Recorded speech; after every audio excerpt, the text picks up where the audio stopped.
The first test for Australia's new workplace minister arrived before he was sworn into the job. Bill Shorten spent today working the phones to try and solve an industrial brawl on the wharves, where a major stevedoring company locked out some of its workers. Late this afternoon, the union agreed to a month-long pause in hostilities, but business thinks this is another sign of deep problems with the law. Hayden Cooper reports.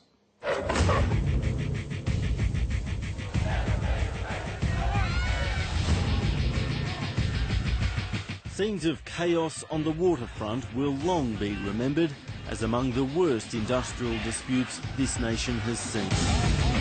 And to this day, a deep distrust lingers between workers and bosses. The timing of these strikes are not by accident.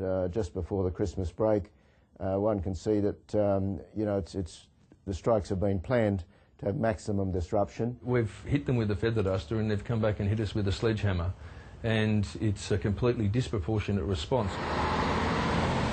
This is a dispute that stretches across the continent, from Port Kembla on the east coast to Fremantle and Bunbury in the west, and it has a certain ring to it because at its core is a man who's seen it all before.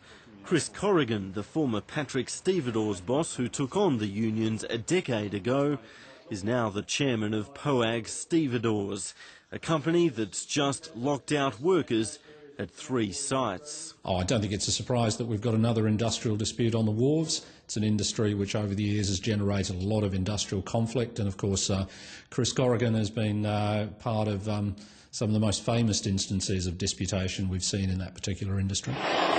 This was the tipping point in the dispute at Port Kembla. A helicopter flies in non-union management to unload a steamer full of cars, breaking the union picket line. To use a B-grade stunt like choppers coming in like some B-grade Hollywood movie didn't impress anyone. The only points he scored here are frequent flyers, and he's lucky to get those. They're not the way that we do things in Port Kembla. We'd like to do things around a negotiating table.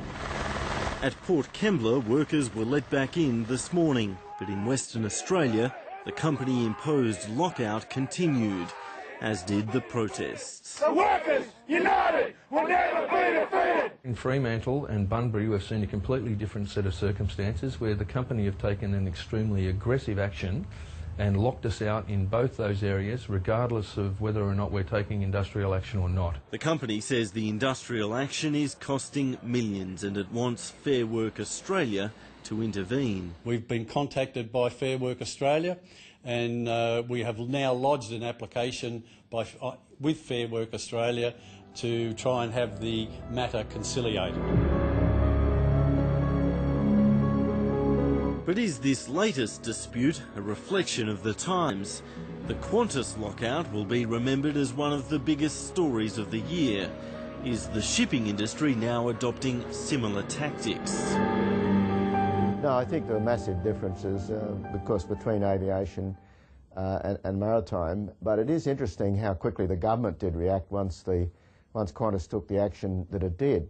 And we would be urging the current government to act similarly in relation to these damaging disputes. There's no doubt that the Qantas dispute has highlighted the availability to employers of the lockout as a form of industrial action, but that's something that's been available for many years. We've seen lockouts before, we've seen them in this industry before, and we'll see them again.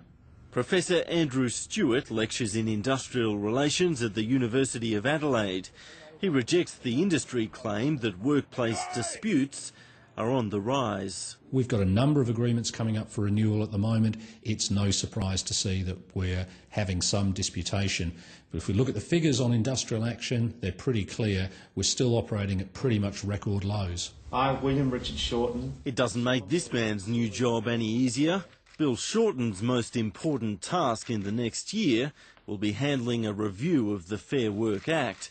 The waterfront dispute forced him to hit the ground running. I've been in touch with all of the players, and I believe it is reasonably possible the parties will step back and seek conciliation rather than continuing the heavy-duty industrial action.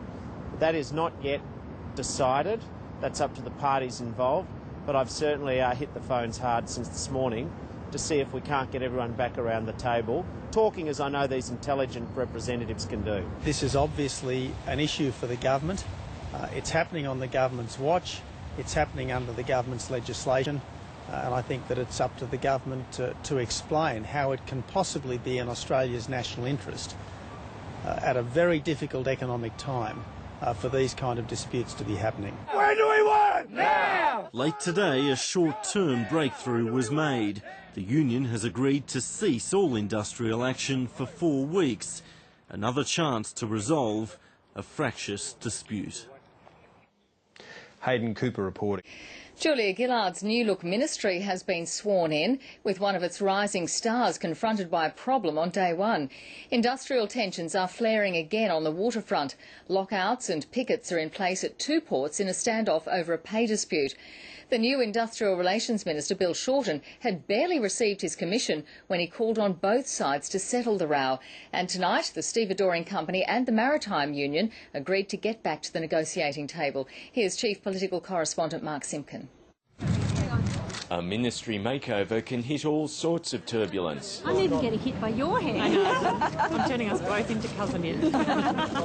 These are some of the faces Julia Gillard's banking on to turn around a very poor poll position. Your Excellency, it's my pleasure to present new ministers and new portfolio arrangements for the third ministry of the Gillard government. One minister is leaving the cabinet, 3 are joining it. I, William Richard Shorten. The new Industrial Relations Minister is already facing his first challenge. There's unrest on the waterfront. Stevedoring company POAGS is locking out workers. Its response to union work bans. And this dispute will only get worse before it gets better if POAGS don't come to the table and start to negotiate. The log of claims that we've had lodged against us would increase our costs by about $25 million per year, and clearly our company can't afford that. In New South Wales, the company used this helicopter to get non-union workers across the picket line. To use a B-grade stunt like choppers coming in like some B-grade Hollywood movie didn't impress anyone.